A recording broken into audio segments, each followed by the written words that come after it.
Hello दोस्तों, स्वागत है आपका हमारे यूट्यूब चैनल अब है स्टडी पॉइंट पर। तो वीडियो शुरू करने से पहले छोटी सी रिक्वेस्ट है कि अगर आपने अभी तक हमारा चैनल सब्सक्राइब नहीं किया है तो चैनल को सब्सक्राइब कर लें प्लीज़, और लाइक तो ज़रूर ही कर दें ताकि हमारा जो कॉन्फिडेंस लेवल है वो आगे तक जाए और आपको वीडियो ऐसे ही प्रोवाइड की जाए। तो आज हम स्टडी करने वाले हैं। स्टडी क्या, आज हम बायोलॉजी के बारे में पढ़ने जा रहे हैं। तो बायोलॉजी शब्द क्या है, इसकी उत्पत्ति कैसे हुई, ये कैसे बना और हमारा जीवन कैसे बना, हमारी जो ह्यूमन बॉडी है पूरी वो कैसे पृथ्वी पर जीवन संभव हुआ। तो हम उसके बारे में आज पढ़ने जा रहे हैं कि बायोलॉजी शब्द क्या है, बायोलॉजी शब्द किन किन चीज़ों से मिलकर बना है और इसके पीछे की थ्योरी क्या है। तो आइए शुरू करते हैं वीडियो को। चलिए देखते हैं। सबसे पहले जो हमारा बायोलॉजी शब्द है, यानी कि जो बायो शब्द है वो बायोलॉजी, देखो इसमें दो शब्द आ रहे हैं, बायो को अलग हटा दो और लॉजी को अलग हटा दो, तो इसमें दो शब्द मिल जाएंगे। तो पहला शब्द है बायो।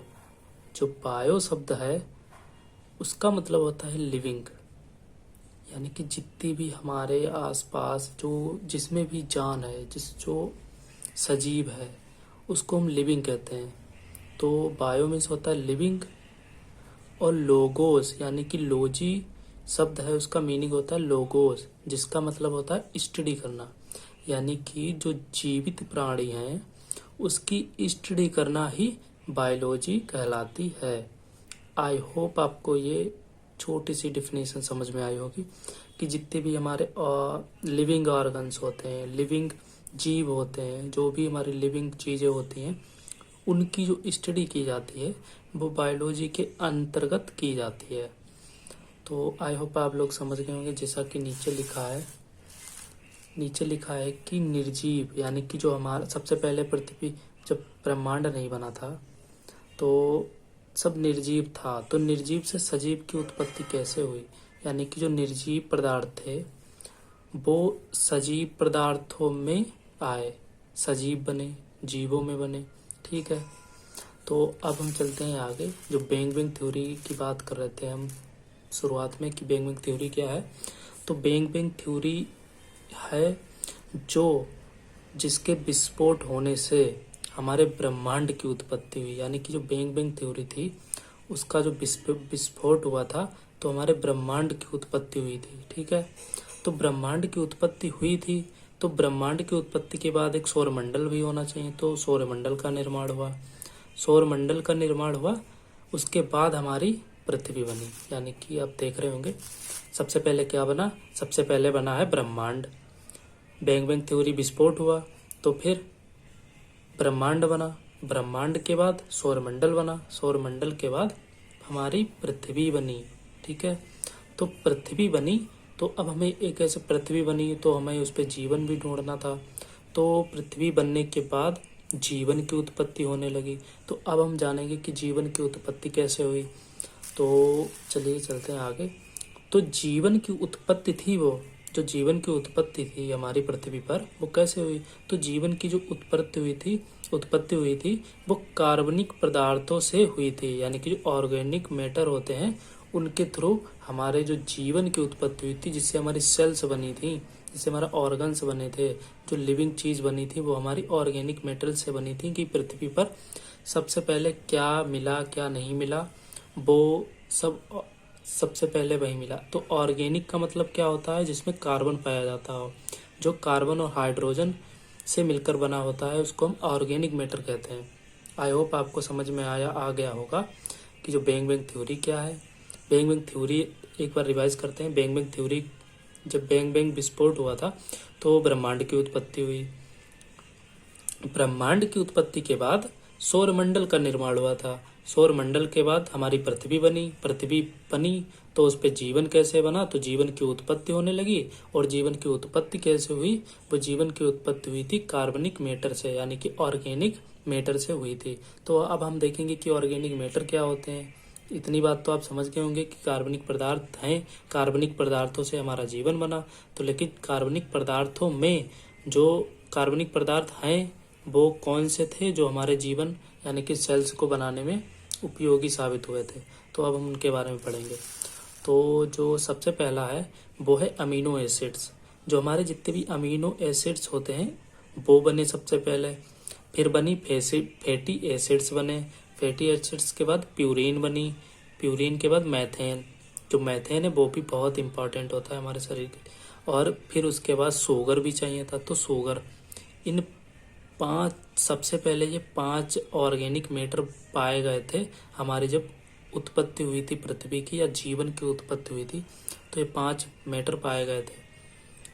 तो अमीनो एसिड बना, फैटी एसिड्स बने, प्यूरिन्स बनी, मैथेन्स बने, शुगर बने।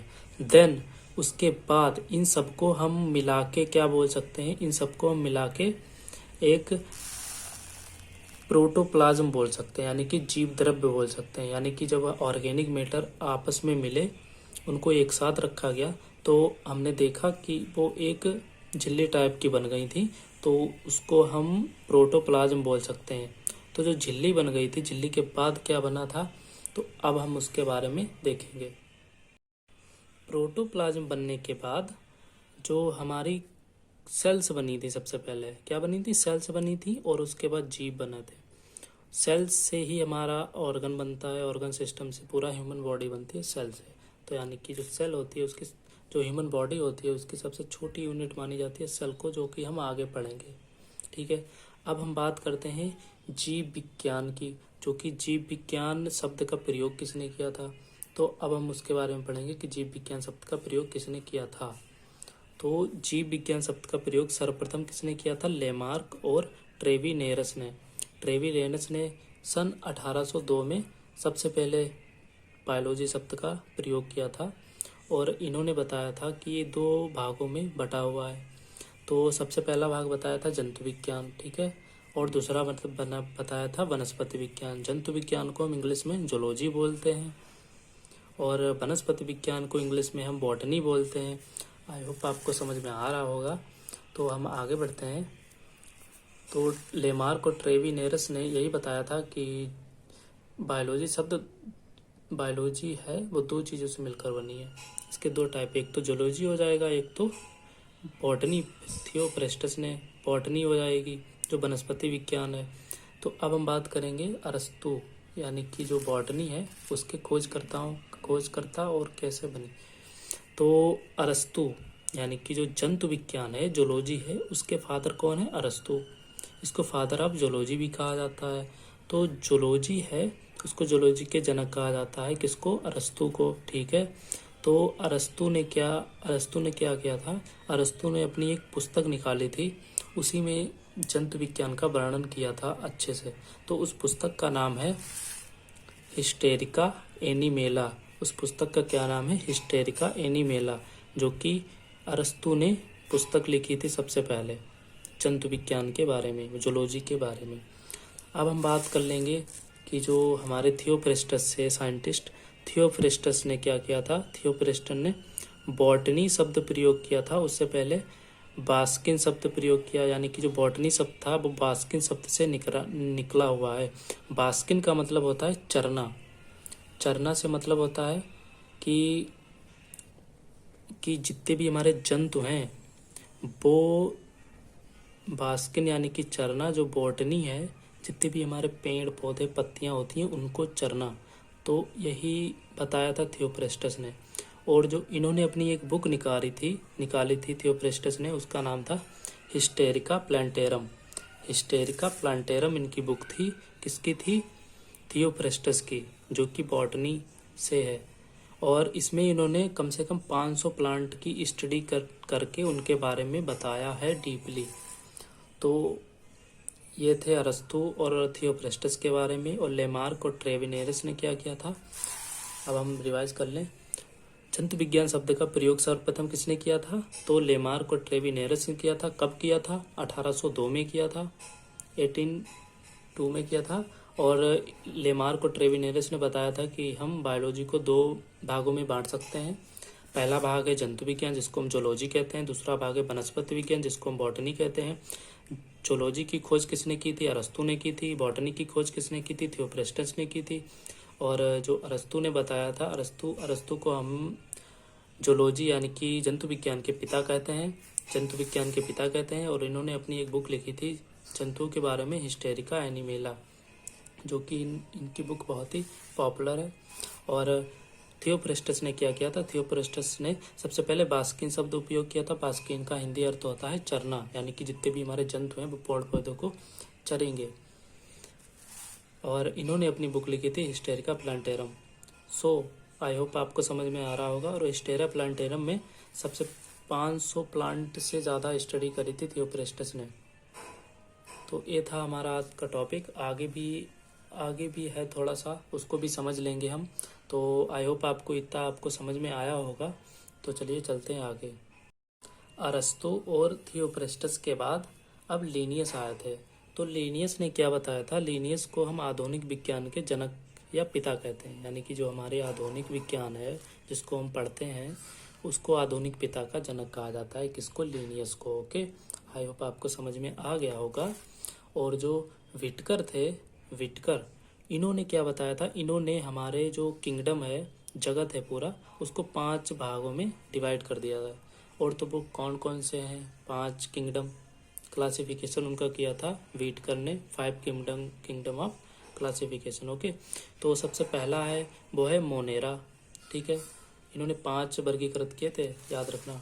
और 5 में सबसे पहला है मोनेरा, नंबर 2 पे है प्रोटिस्टा, नंबर 3 पे है पादप, नंबर 4 पे है कवक जिसको हम फंजाई बोलते हैं, और नंबर 5 पे है जंतु।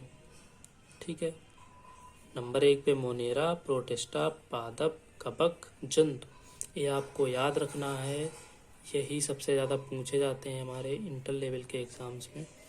और ये पूछ लेते हैं कि विटकर ने कितने जगत में वर्गीकृत किया था, तो आपको बता देना है मोनेरा, प्रोटिस्टा, पादप, कवक, जंतु। तो आई होप आपको ये वीडियो अच्छी लगी होगी। अगर वीडियो अच्छी लगी है तो प्लीज़ चैनल को सब्सक्राइब करें, लाइक करें, कमेंट करें, जिससे कि हमारा मोटिवेशन और ही आगे तक जाए। तो ऐसी ही वीडियो मिलती रहेंगी बायोलॉजी रिलेटेड या केमिस्ट्री से, बायोलॉजी, केमिस्ट्री, फिजिक्स, जीके, इससे बहुत सारी वीडियो मिलेंगी आगे। तो आई होप आपको समझ में आया होगा। बहुत ही आसान भाषा में समझाया है और एक पॉइंट बाय पॉइंट समझाया है। इससे आगे यही होता है बायोलॉजी का बेसिक कॉन्सेप्ट। तो बायोलॉजी क्या है, इसके जनक कौन है, कैसे खोज हुई, हमारा ह्यूमन बॉडी कैसे बना, इसके बारे में आई होप आपको समझ में आया होगा। और समझ में आया तो प्लीज़ चैनल को लाइक करें और सब्सक्राइब करें। तो लाइक तो ज़रूरी कर दें, सब्सक्राइब भी ज़रूर करें ताकि आगे भी हमारे चैनल पे जितनी भी वीडियो अपलोड है उसका नोटिफिकेशन मिलता रहे। Thank you.